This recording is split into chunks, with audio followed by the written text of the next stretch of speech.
Before there were self-help books, before there were therapists, coaches, or productivity systems, before any of it, there were three men who sat down and wrote.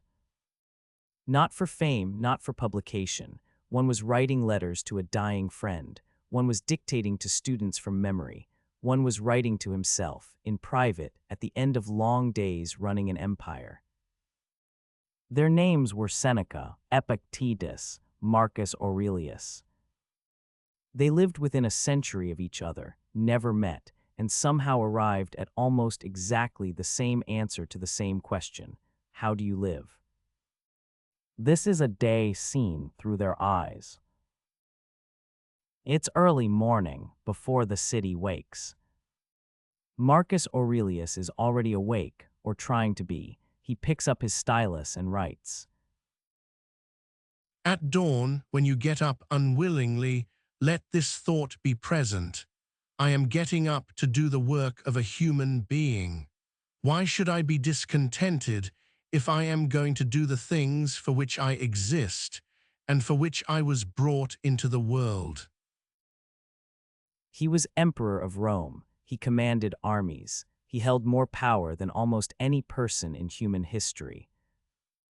And he needed to remind himself to get out of bed. That's the first thing to understand about the Stoics. They were not naturally wise, calm, or disciplined. They were people in a constant negotiation with their own weakness. They wrote these things down precisely because they kept forgetting them. Marcus wrote in Book 5, "Or is it that I am made for warmth and to lie in bed under my blankets?" sarcastically to himself before answering, "No, that is not what I am made for." He had a practice he called the morning preparation. Before the day began, he would think through what was coming: difficult people, frustrating meetings, things that wouldn't go as planned. He didn't do this to worry. He did it to pre-accept. When you wake up in the morning, tell yourself, the people I deal with today will be meddling, ungrateful, arrogant, dishonest, jealous, and surly. But I have seen the beauty of good and the ugliness of evil, and have recognized that the wrongdoer has a nature related to my own. He wasn't being pessimistic. He was being ready. If you expect perfection from the day, every disruption is an assault. If you expect difficulty, every good thing is a gift. That was the Stoic morning, not motivation, preparation. Now it's midday, the work is hard, something has gone wrong, it always does, and here is where Epictetus arrives. Epictetus was not a wealthy philosopher writing in a comfortable study. He was born a slave. His master, a man named Epictetus, once broke his leg deliberately, twisting it to make a point. Epictetus watched it happen and said calmly, "You're going to break it." Then when it snapped, "Didn't I tell you?" His students recorded his lectures. He never wrote anything down himself. What survives is raw, spoken, almost confrontational. Make the best use of what is in your power and take the rest as it happens. You have power over your mind, not outside events. Realize this, and you will find strength. He divides the world into two columns. His students must have written this down 100 times. Things in our power, our opinions, our impulses, our desires, our aversions. Things not in our power, our body, our reputation, our property, what other people think, what other people do, whether we succeed.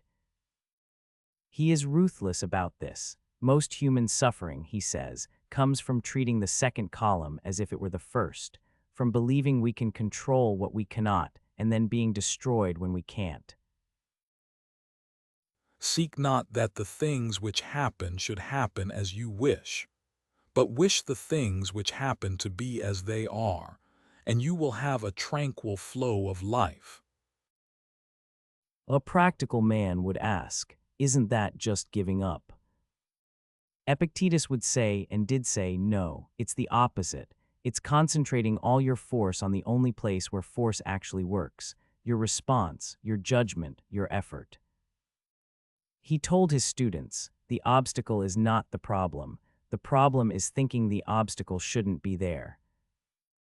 He had learned this not from books, from a master who could break his bones, but could not touch the thing that was actually him. His leg healed, his master is forgotten, his words are still being read 2,000 years later.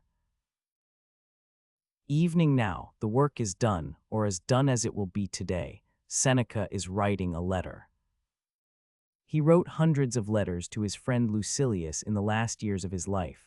They're some of the most personal documents to survive from the ancient world, not philosophy in the abstract, philosophy as conversation, as confession.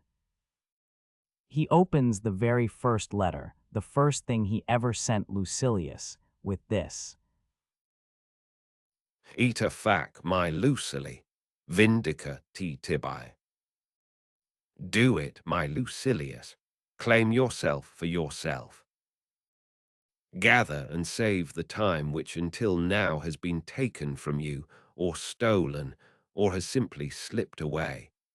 Convince yourself that it is as I write. Some time is torn from us, some is gently removed, and some simply flows past. The most shameful loss, however, is the loss that comes from carelessness. He wrote that at age 70, with months to live. He had spent decades in Rome, at the center of power, advising emperors, navigating politics, accumulating wealth.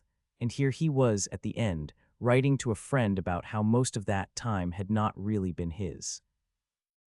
Not because it was stolen, because he gave it away without noticing. Omnia Lucili, aliena sunt, tempus tantum nostrum est. Everything, Lucilius, belongs to other people. Time alone is ours. Dam diffiter, vita transcurret. While we are postponing, life speeds by. He wasn't morbid about this, he was precise.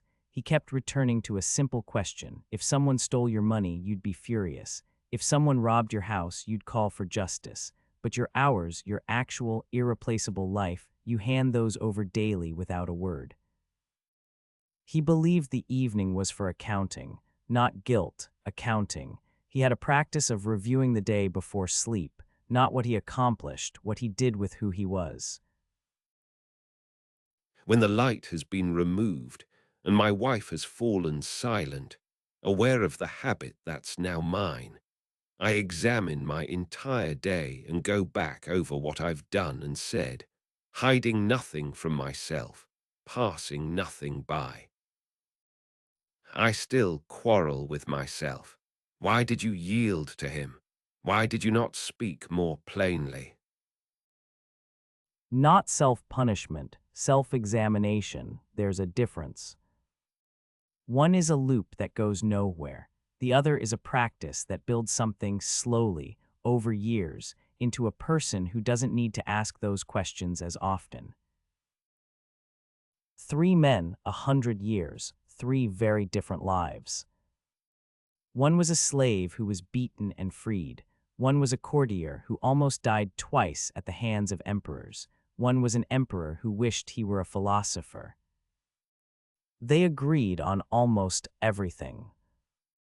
The external world, whether reputation, illness, loss, what people say about you, whether the deal goes through, none of that is the main thing.